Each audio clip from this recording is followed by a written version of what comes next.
Welcome to Ponmani hotel YouTube channel. நம்ம சாதாரணமாக சேமியா செஞ்சு கொடுத்தா வீட்டில் சாப்பிட மாட்டாங்க. அதனால் இந்த மாதிரி எக்கை மிக்ஸ் பண்ணி அதை செஞ்சு தரும்போது சூப்பராக டேஸ்ட்டாக இருக்கும், நல்லா சாப்பிடுவாங்க, விரும்பி சாப்பிடுவாங்க. இந்த எக் சேமியா எப்படி பண்ணுறாங்கிறத வாங்க பார்க்கலாம். இப்போ ஒரு பாத்திரத்தில் எண்ணெய் சேர்த்துக்கலாம். ஒரு 2 முட்டையை உடச்சி ஊற்றி பொடி மாஸ் மாதிரி போட்டு எடுத்துக்கலாம். இன்னொரு முட்டையை சேர்த்துக்கலாம். சேர்த்துட்டு நல்லா பொடி மாஸ் வர வரை தேவையான அளவு உப்பு, மிளகாய் பொடி சேர்த்து நல்லா கிளறி விட்டுலாங்க. கிளறி விட்டு நல்லா அதை பொடி மாஸ் மாதிரி வர்ற அளவுக்கு நல்லா கிண்டுவோம்.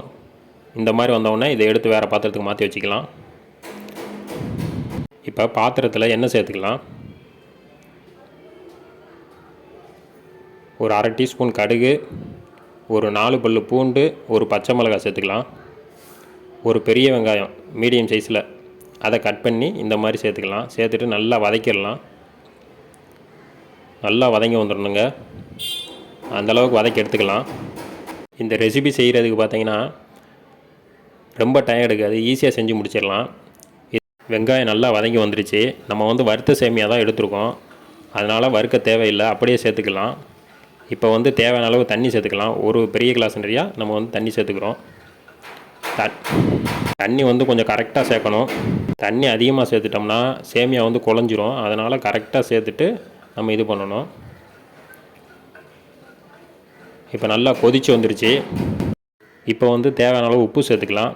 உப்பு சேர்த்துட்டு நல்லா கொதித்து வந்துருச்சு. இப்போ நம்ம சேமியாவை சேர்த்துக்கலாம். நம்ம ஒரு 1/4 பாக்கெட் சேமியா தான் சேர்க்குறோம். சேமியாவை நல்லா கலந்து விட்டுறலாம். பார்த்திங்கன்னா இந்த சேமியா வேகமாக வெந்து வந்துடும். அதனால் சிம்மில் வச்சாச்சுன்னா அது வாட்டில் கொஞ்சம் நேரத்தில் பார்த்திங்கன்னா இந்த மாதிரி வெந்து வந்துருச்சு. பார்த்திங்கன்னா தெரியும், சேமியா குலையாமல் வந்துருக்கு பாருங்கள், நல்லா வந்துருச்சு. இப்போ இந்த டயத்தில் நம்ம முட்டையை சேர்த்துக்கலாம்.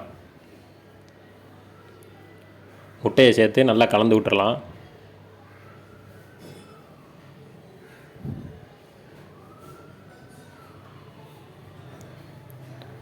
இப்போ அடுப்பு ஆஃப் பண்ணிடணும்.